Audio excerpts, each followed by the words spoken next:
It was late in the evening after the party had bought their cart and travelled out to Brightholme.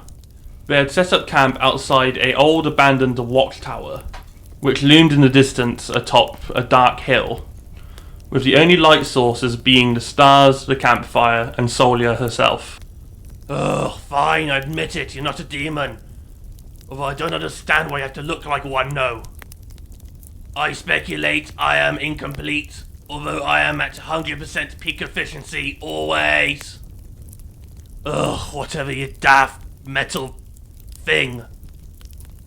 Jacob glances over at Sol and Gregory, who was sat closest to the campfire, and starts whispering to Nabu. I don't know about you, lass, but I'd say those two are getting quite chummy, wouldn't you say? Yes, this is quite adorable, actually. I don't know, lass. The glowy one seems to know more than she lets on. We really need to work on your trust issues, honestly, Jacob. Gregory leaned into Solia, noticing she was just staring at the campfire. You're right there. You seem to be, miles away.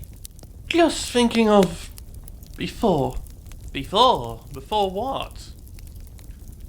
Ah, bugger. Looks like the campfire's running low. I thought I had enough firewood. I'll go up to old Refuge Watch to get some more wood. Should we see some more up there as it's abandoned? Old what now?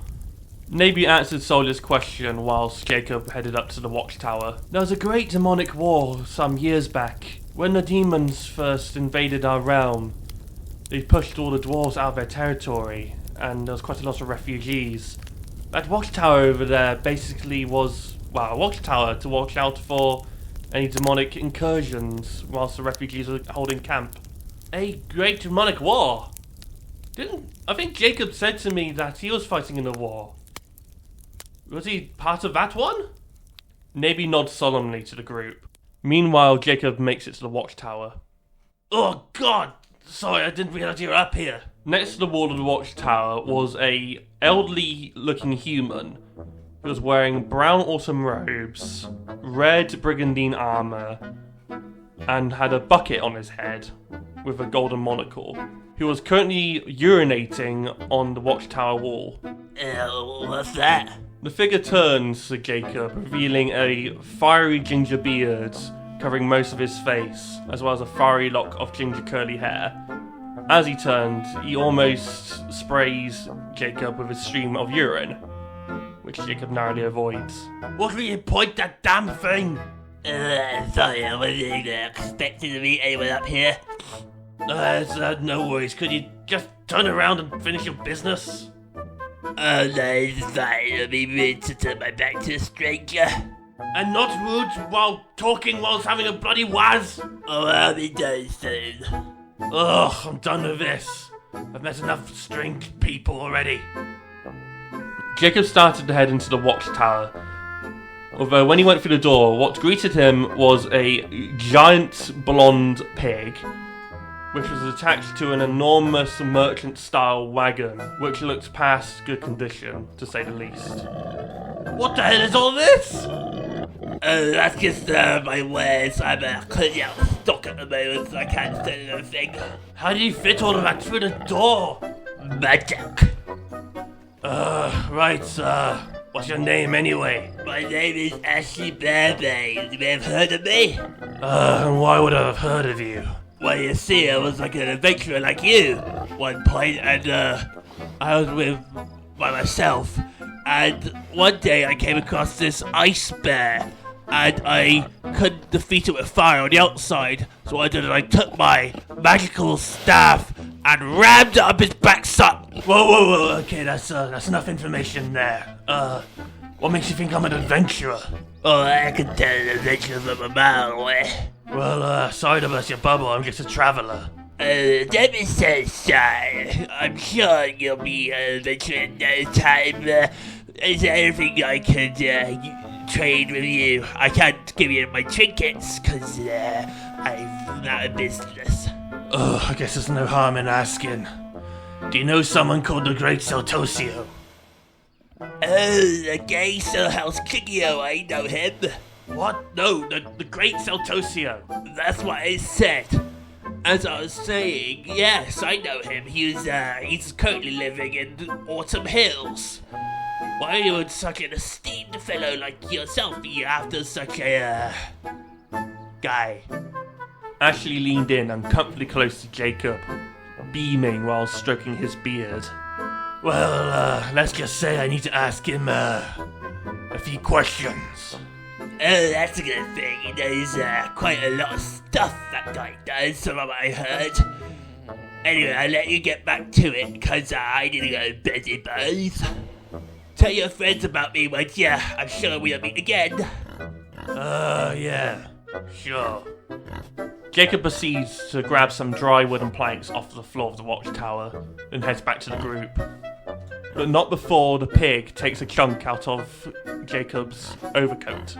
Ah, you damn thing! Taking control of your beast, you almost have my leg off! Oh, don't listen to his clothes. He's just being mean. You're a good pig, yes you is.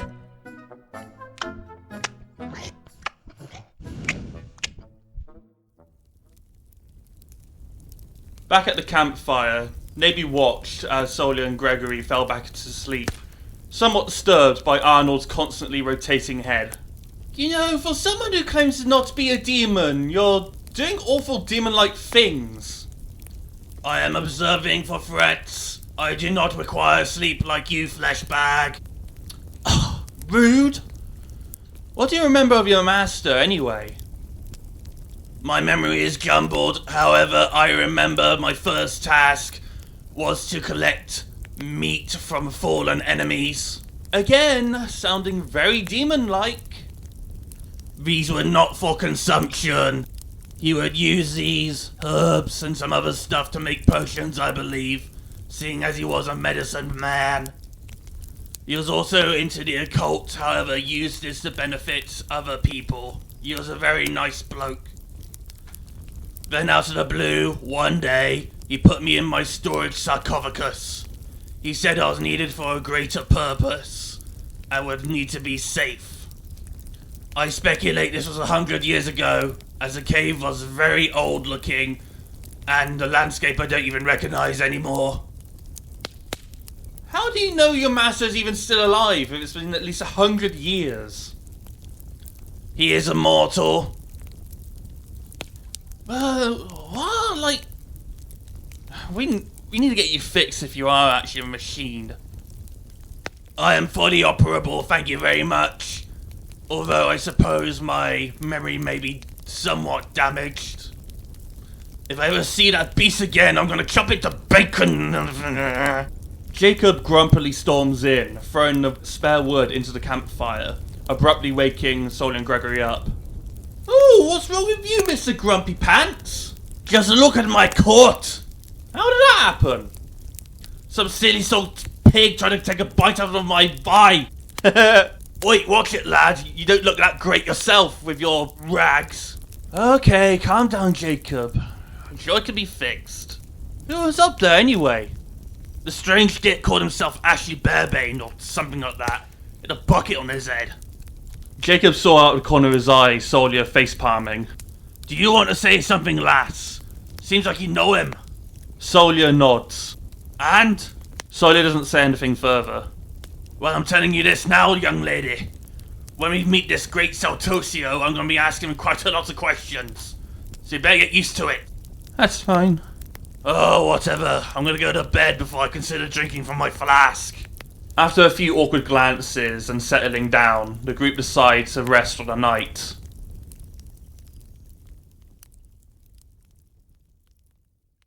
The rock's burning! The group is startled awake by Jacob's shouting.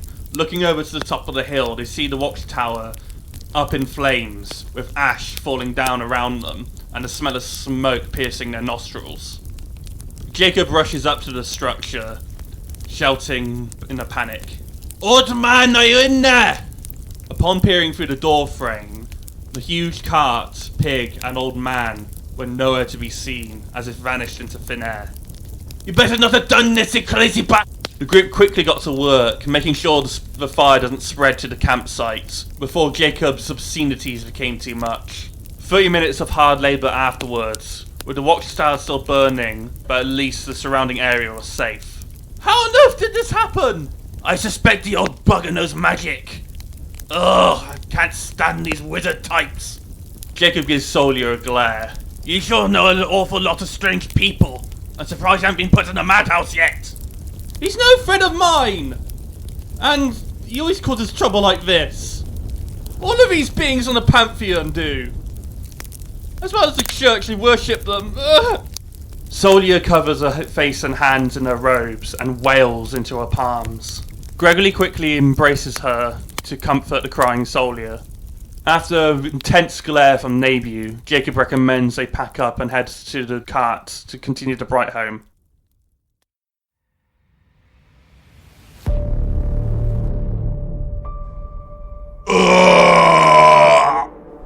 Inside a dingy, bloodied dungeon, which could only be described as a sick butchery, a lone demon finds himself there, being pinned upside down to the wall, tortured by his dark master after being defeated in the forest in the world above. When will you learn that escaping is impossible? Italian Lord, Speak as I can, boy, it is yours. I have a bargain to offer. I have information that you might, Do you hear that? Those are your lies echoing off the walls. What information can you possibly offer me? Look out! I know where to go on this. I can show you. You have my interest. Ah!